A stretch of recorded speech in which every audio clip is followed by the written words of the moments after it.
My wife stood in a courtroom and told a judge I never built anything. What she didn't tell him, what she couldn't tell him, was that everything she'd ever built, I'd paid for.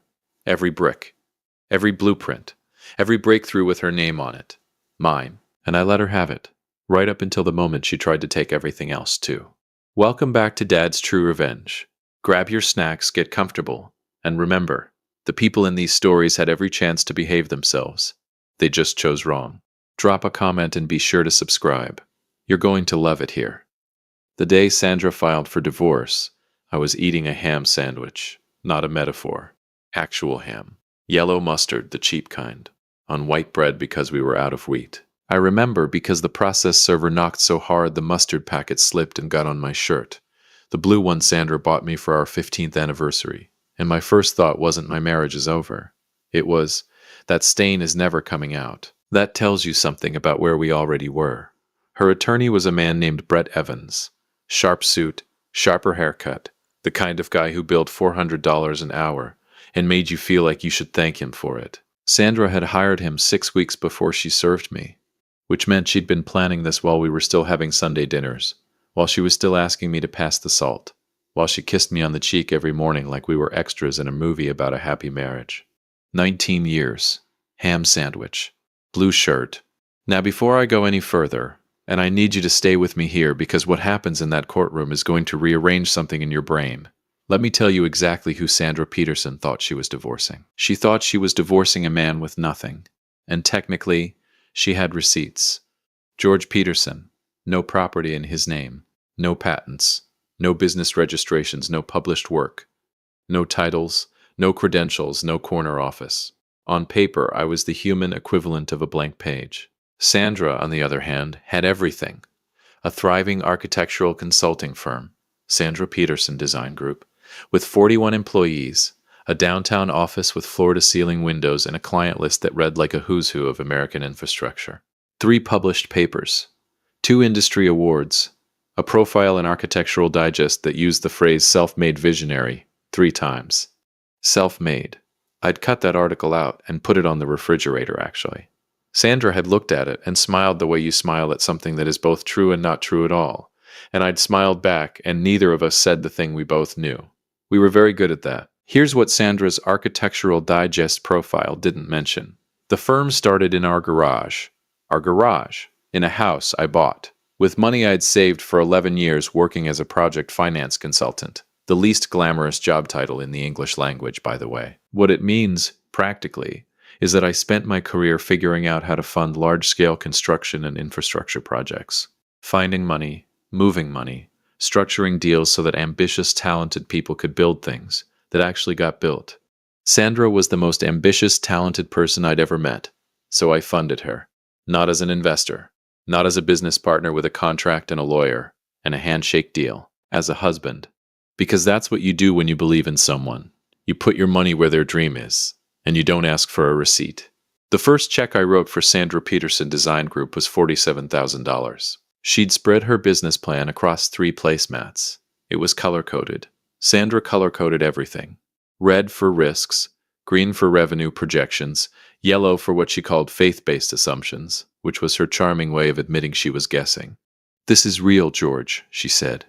"I can actually do this." I looked at the plan. I looked at her. I signed the check. "I know you can," I said. She cried. Actually cried. Sandra didn't cry easily. She was built from something tougher than the rest of us. So when tears came, they meant something. I should have gotten that in writing. I'm kidding. Mostly. Over the next 14 years, I funded everything. The first office lease, $8,400 a month. Downtown, because Sandra said location was credibility and she wasn't wrong. The drafting software licenses. The equipment. The first 3 employees whose salaries I personally guaranteed when the firm's cash flow was still more faith than fact. The legal fees when a contractor tried to stiff her on a project in 09, and she fought him all the way to arbitration and won. I paid for the win. I paid for all of it. And here's the part that sounds insane but made complete sense inside a marriage. I didn't mind. That was the deal we'd made without ever making it official. Sandra was the builder. I was the foundation. She got her name on the blueprints because she'd earned it. Her talent was real. Her vision was real. Her work ethic was something I genuinely admired for most of our marriage. The money was just the thing that made it possible, and I never once thought she'd use that arrangement to bury me. The divorce proceedings began on a Tuesday in October. Judge Raymond Whitfield presiding, a broad-shouldered man in his 60s, with a salt and pepper beard and the measured calm of someone who'd seen every variety of human catastrophe and had long since stopped being shocked by any of it. David Chester, my attorney, sat to my left. David was the kind of man who looked permanently underdressed regardless of what he wore.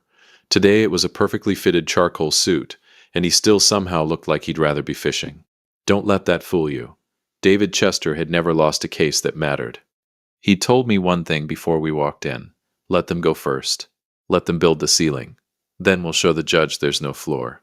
I didn't fully understand it then. Brett Evans rose like a man who'd already won. Your Honor, he began. This is, at its core, a simple case. He smiled. Lawyers who say this is a simple case are never talking about a simple case. Sandra Peterson built a business. She built a career. She built, from nothing, one of the most respected architectural consulting firms in this region.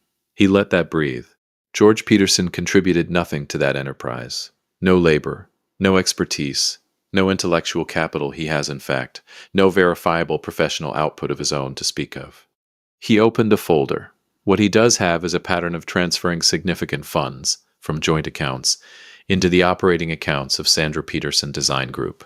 Transfers which he will likely characterize as investment or support. He said both words like they were mildly embarrassing. Your Honor, these were not investments. There was no agreement, no equity arrangement, no promissory note. Under the law, money transferred between spouses into a joint marital enterprise constitutes a marital contribution, one that Sandra Peterson has already been credited for in the asset valuation. He closed the folder. In plain English, he moved money around. She built something with it. The business is hers. The IP is hers. The reputation is hers. Mr. Peterson is entitled to his share of the liquid marital assets, and nothing more. He sat down. I looked at Sandra. Sandra was looking at the table in front of her, not at me. She used to look at me like I was the answer to a question she'd been asking her whole life. Now she was studying a mahogany tabletop like it owed her something. Mr. Chester, Judge Whitfield said. Response? David stood slowly. He had a single yellow legal pad, one pen. He looked almost bored. Your Honor, the defense will demonstrate that Mr. Peterson did not simply move money. He structured, financed, and in several cases personally guaranteed every major phase of growth at Sandra Peterson Design Group, from its founding capital through its most recent expansion. We will further demonstrate that this was not a casual marital contribution, but a deliberate documented financial architecture that made the business not only possible but viable. He paused. We will also demonstrate that Mrs. Peterson was aware of this, in writing, on multiple occasions. Brett Evans' pen slowed down. We have documentation, David continued almost gently, that Mrs. Peterson's own words, in emails, in text messages, and in one particularly candid voicemail from March of 2019, described Mr. Peterson as, and I'll quote directly, the reason any of this exists. Silence. Brett leaned over to Sandra and whispered something. Sandra whispered back. I watched Brett's expression change, just slightly, just around the eyes, in the way that expressions change when someone tells you something you were hoping wasn't true. I looked straight ahead. Here's what I want you to understand about those 19 years. I was not a saint. I was not a martyr. I didn't fund Sandra's dream out of some noble, selfless, made-for-television love. I did it because I believed in her, yes, but also because watching Sandra build things made me feel like I was part of something that mattered. I had the financial mind. She had the vision. Together we were, for a long time, something genuinely remarkable. The marriage broke down slowly, the way things do, not in explosions, but in silences. In dinners where we talked about logistics instead of dreams. In anniversaries that felt like checkboxes. In the growing quiet realization that Sandra had stopped seeing me as her partner and started seeing me as her history. Something she'd outgrown. I felt it before I could name it. I named it around year 16. I stayed anyway, because I am either loyal or stupid, and the line between those two things is thinner than anyone admits. But here's what I did not anticipate. I did not anticipate that when Sandra decided to leave, she would leave the way she did. Clean. Surgical. with Brett Evans and 26 exhibits and a narrative so neatly constructed that I, George Peterson, the man whose money built every single floor of that downtown office, would be standing in a courtroom being described as a man who never built anything. She didn't just want the firm. She wanted me to walk out of that courtroom with nothing but the liquid marital assets, which, after her attorney's creative accounting, amounted to roughly $340,000, against a business valued at $14 million. She wanted me to take $340,000 and call it even, and smile about it. Recess was called at 11:40 a.m. I stood in the hallway outside courtroom 4, loosening my tie, and my phone buzzed. My daughter, Rachel, 23 years old, sharp as a blade, currently furious at her mother in the particular way that only daughters who've watched quietly for years can be furious. "How's it going?" I typed back. "They said I never built anything." 3 dots. Then, "Dad, tell David to open the emails." I smiled for the first time all day. "He knows," I typed. "Good, because Mom's about to find out what happens when you erase someone." I put the phone in my pocket. David appeared beside me with 2 cups of terrible courthouse coffee. "They're rattled," he said quietly. "Brett didn't know about the voicemail," I said. "No," David said. "He didn't." We stood there drinking bad coffee in a courthouse hallway. "How much did she tell him?" I asked. David looked at me over his cup. "Enough to win if we had nothing. Not enough for what we have." He said it simply, like a weather report. "After lunch," he said, "I start presenting, and George," he paused, "I need you to do exactly one thing when her face changes." "What's that?" "Nothing," he said. "Do absolutely nothing. Don't smile, don't nod. Don't you dare look satisfied." He took a sip. "Let the documents do it." I nodded. We went back inside. And that afternoon, Your Honor, that's when it all unraveled. Because David Chester opened a banker's box. And Brett Evans saw what was inside it. And Sandra Peterson, for the first time since this whole thing began, looked at me. Really looked at me. And I thought about the kitchen table, the color-coded business plan, the check for $47,000, the way she'd cried. And I thought, you knew. The whole time, Sandra, you knew exactly what I built. This is where the box opens. If you've made it this far, do us one quick favor. Subscribe. A lot of people watch without ever doing it, but it costs you nothing and means everything to us. Thank you, genuinely. There's a moment in every courtroom and every marriage where the truth stops being a feeling and becomes a fact, where it stops living in your chest and starts living on paper. I'd waited 14 months for that moment. 14 months of Sandra's attorneys calling me financially reckless, emotionally absent, and professionally invisible. 14 months of nodding and saying nothing. The banker's box had 14 years in it, and David Chester was about to crack it open like it was nothing. The box wasn't dramatic looking. That's the first thing I noticed when the court officer wheeled it in on a small dolly after lunch recess. Standard banker's box. Cream-colored. The kind you buy in packs of 10 at any office supply store. It had a label on the side in David's small, precise handwriting. Peterson v. Peterson. Exhibit Supplemental A. 1 box. Brett Evans looked at it the way you look at something you're trying to decide is a problem. His jaw didn't drop. His eyes didn't go wide.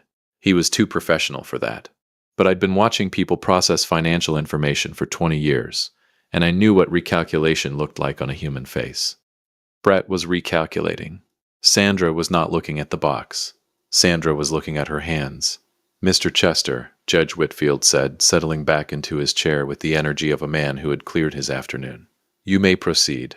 David stood, buttoned his jacket once, walked to the box like it was a piece of furniture he'd owned for years. "Your Honor, I want to start with a number." He turned to face the room. 14. He let it sit there. 14 years ago, Sandra Peterson Design Group did not exist.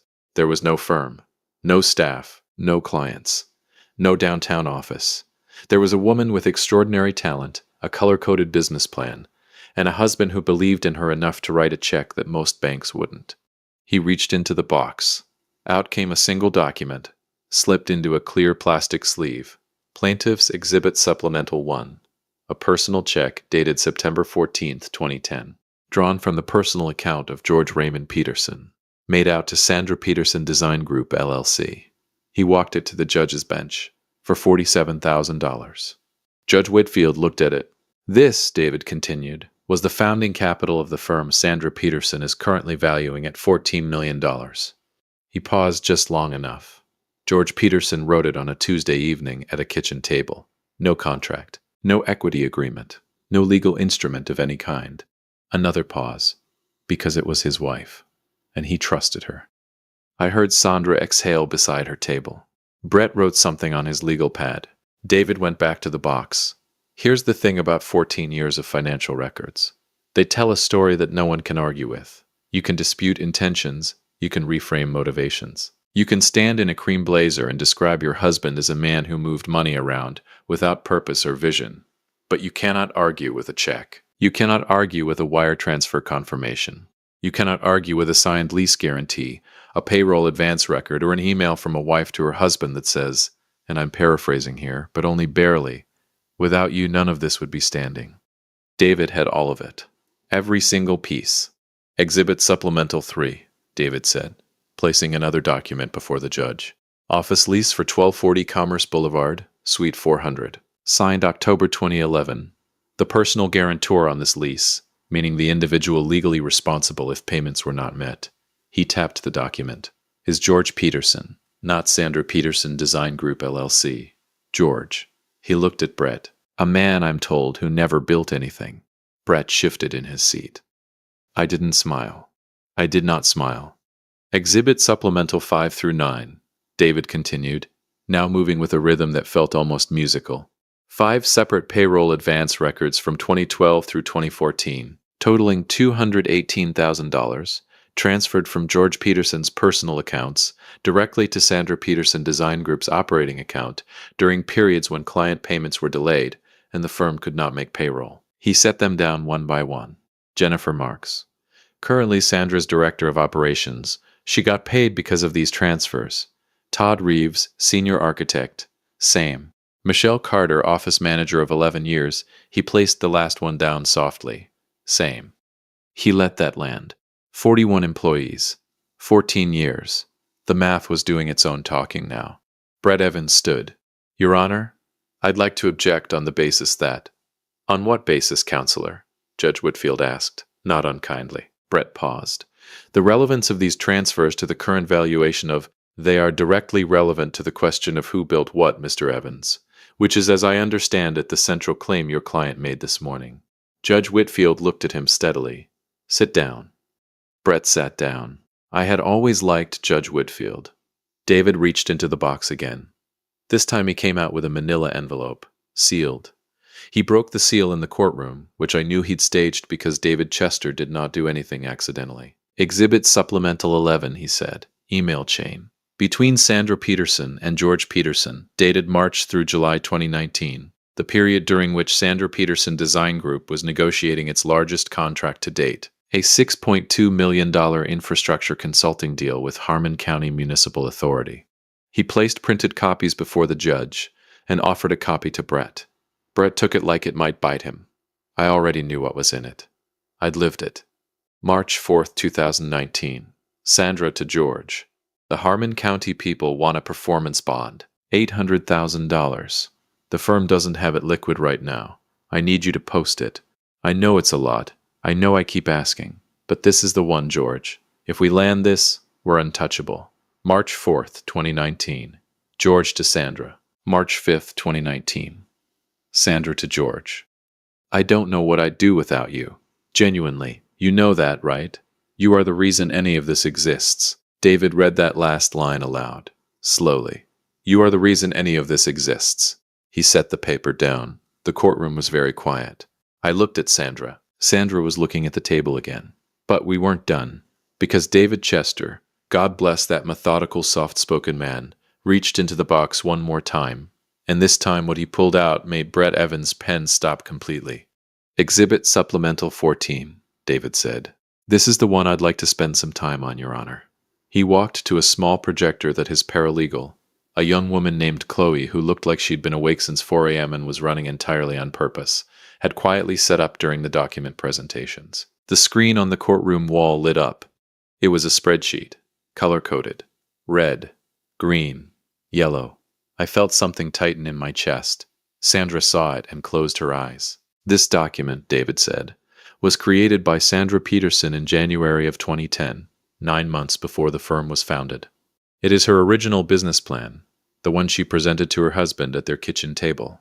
He clicked to the next slide. I draw your attention to the tab labeled Funding Sources. Judge Whitfield leaned forward. The Funding Sources tab had one line item. 1. It said, George. Not personal investment, not spousal contribution, not seed capital. Just George. Mrs. Peterson, Judge Whitfield said quietly, did you prepare this document? Sandra's attorney leaned over. They whispered. Mrs. Peterson, the judge repeated. It's a yes or no question.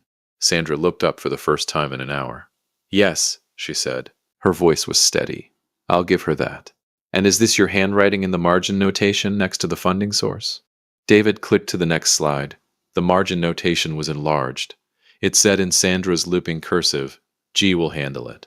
He always does. The courtroom was so quiet I could hear the ventilation system. Now, and listen, because here's where it gets complicated in the way that real life always gets complicated. I want to be honest with you about something. I didn't enjoy this. I know how this kind of story is supposed to feel. The wronged man vindicated, documents flying, the lying spouse finally exposed. Clean, satisfying. Credits roll. But Sandra Peterson had been my wife for 19 years. I knew how she took her coffee. I knew she cried at nature documentaries, but never at funerals, because she said grief was private. I knew she kept a photograph of her late father in the bottom drawer of her desk at work, and never talked about him. Watching her sit at that table while the best years of our shared life got reduced to line items and exhibit numbers was not, I promise you, the happiest moment of mine. But she had stood in that room and told a judge I had never built anything. She had asked to leave me with $340,000 against a $14 million firm. She had tried to make me disappear. So I sat up straight, and I let David work. Brett Evans called for a recess at 3:15 p.m. Judge Whitfield granted 15 minutes. I walked to the water fountain in the hallway Rachel had texted 11 times. My brother Jim, who'd driven 4 hours to sit in the gallery, appeared next to me looking like a man who'd just watched a very good football game. Bud, he said. Don't, I said. I'm just saying, Jim, don't. He handed me a granola bar from his jacket pocket. Jim always had granola bars. I'd made fun of him for it, for 30 years. I ate it without a word. David appeared, coffee in hand, expression unchanged. They want to talk, he said. I looked at him. Settlement? Brett just asked for my card. That's how they start. I leaned against the wall. 14 months. 14 months of being called reckless, irresponsible, invisible, of listening to my life story get rewritten by a man in a sharp suit. What do you think they'll offer? I asked. David tilted his head. Not enough. First offer never is. He sipped his coffee. But George, we haven't shown them everything yet. I looked at him. The voicemail, I said. The voicemail, he confirmed. I thought about that voicemail. March 2019. Sandra had called me from her car after the Harmon County contract came through. She didn't know I'd saved it. People never think you save things until you do. I'd listened to it maybe 100 times over the past 14 months. Not out of bitterness exactly. Out of something harder to name. The need, maybe, to hear that I hadn't imagined it. That it was real. That she had known. That she had always known. Play it, I said. In there? David nodded toward the courtroom. Play it. He studied me for a moment. Then let's go back in, he said. The recess ended at 3:31 p.m. Brett Evans did not look like a man who'd spent 15 minutes recovering. He looked like a man who'd spent 15 minutes being told things he wished he hadn't been told. Sandra sat down without looking at anyone. Judge Whitfield called the room to order. David Chester stood, reached into his jacket pocket, and produced a small digital recorder. And somewhere in the gallery I heard my brother Jim unwrap another granola bar. The voicemail was 47 seconds long. It changed everything. This is where Sandra Peterson finally looks up. Where Brett Evans says 4 words he's probably never said in a courtroom. Where Judge Whitfield makes a ruling that I still think about on quiet mornings. And where I say the one thing I should have said years before any of this began. Stay with me. We're almost there. If you've been listening for a while and want stories like this to keep coming, it really helps if you hit that like button and subscribe. 97% of people never do, but it's what keeps this whole thing running. So, thank you for real. *47 seconds. That's all it was. 47 seconds of Sandra's voice recorded on a Tuesday evening in March 2019, saved to a cloud backup I'm not sure she knew existed. 47 seconds that contained more truth about our 19-year marriage than anything either of us had said in that courtroom all day. I'd listened to it 100 times in 14 months, and now for the first time, Sandra was going to hear it too, in public, under oath, with a federal judge watching her face. Asterisk. David set the recorder on the edge of the plaintiff's table like it was nothing remarkable, like it was a pen, a coffee cup, a granola bar. Brett Evans stared at it. Your Honor, David said, Exhibit Supplemental 17, a voicemail message left by Sandra Peterson on her husband's phone.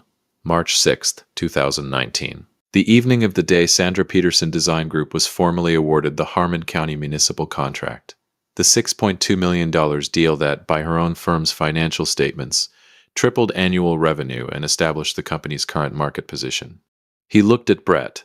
We have the phone records confirming the timestamp.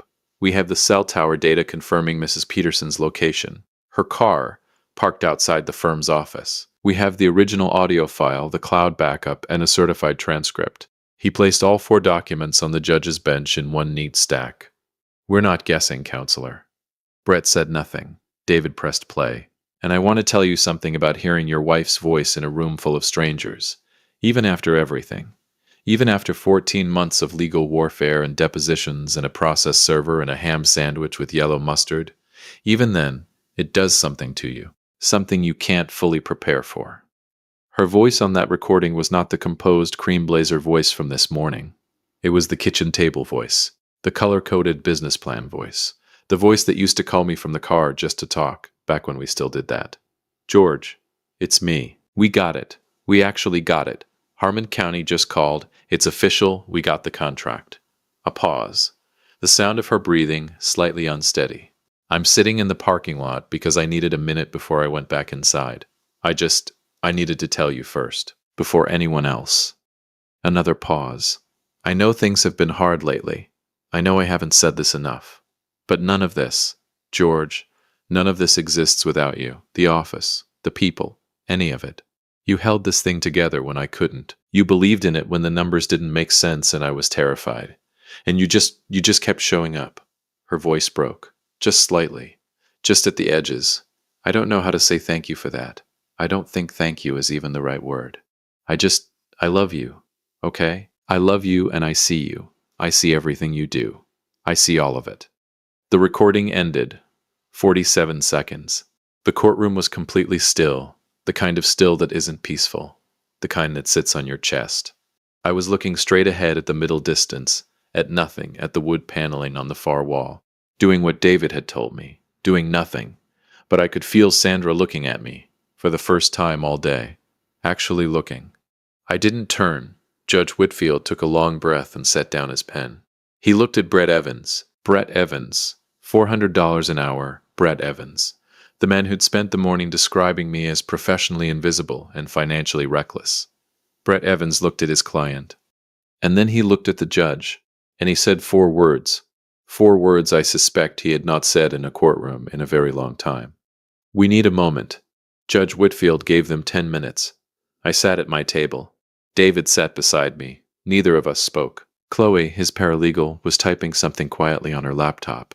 Jim was in the gallery behind me, and I could feel him physically restraining himself from saying something. At the 8-minute mark, Brett Evans walked over to our table.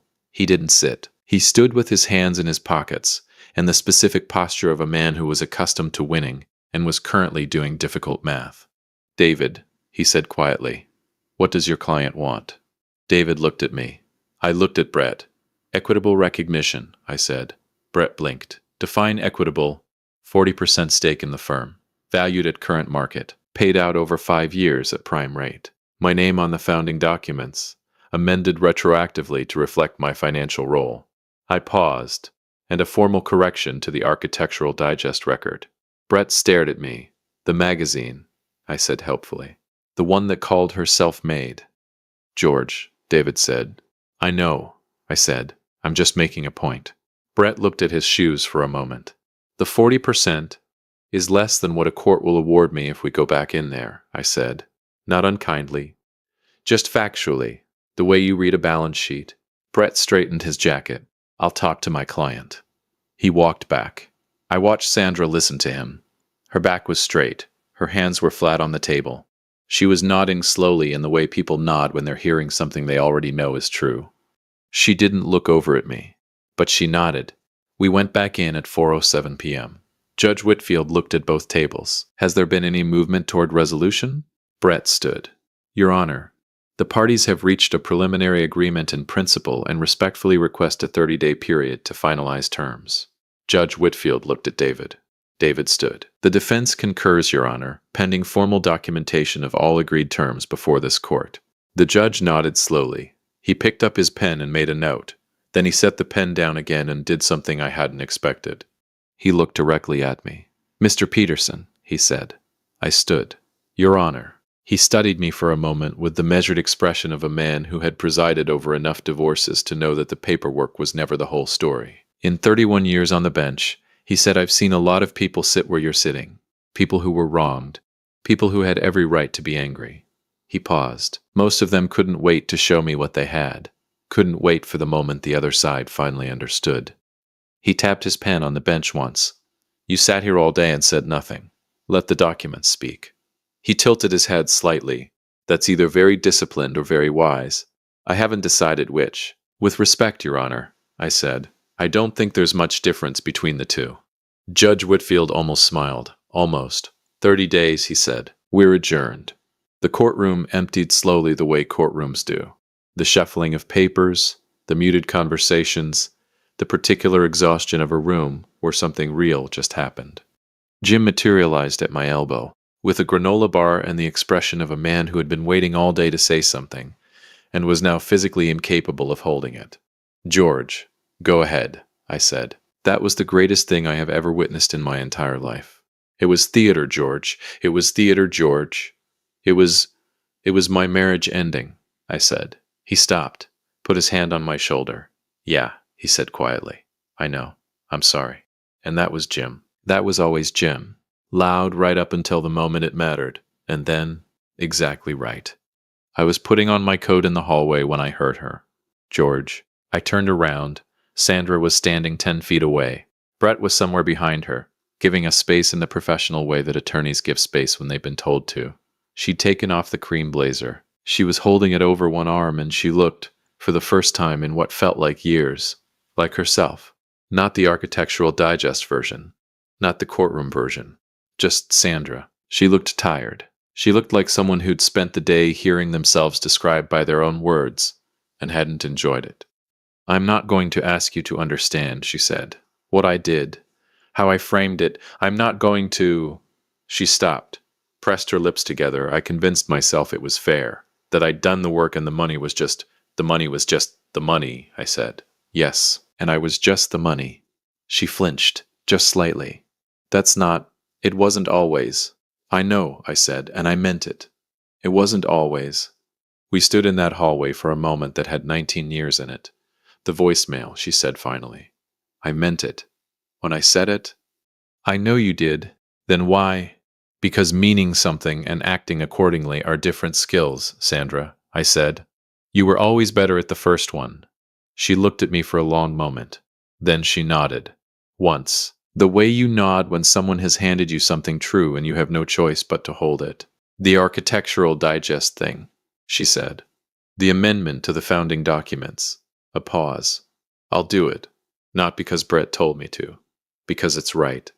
I thought about the kitchen table. The color-coded plan, the check for $47,000, the way she'd cried. I thought about the granola bar and the ham sandwich and the blue shirt with the mustard stain that never came out. I thought about 47 seconds. Thank you, I said. She nodded again, turned, walked back toward Brett, and then halfway down the hall she stopped. Didn't turn around. For what it's worth, she said to the middle distance, You built everything, George. She kept walking. I put my hands in my pockets. Jim appeared next to me. You okay? He asked. I thought about it honestly. Ask me in a year, I said. He nodded, handed me a granola bar. I took it. We walked out into the October afternoon, into the cold, clean air outside the courthouse, into whatever came next. And I stood on the top step for just a moment, looking out at the parking lot and the ordinary Tuesday traffic beyond it, and I thought about something Judge Whitfield had said. Disciplined or wise. I still don't know which one I was, but I built something. I know that much. I built all of it. And in the end, in that hallway, in 47 seconds, in a cream blazer held over one arm, Sandra Peterson finally said so. That was enough.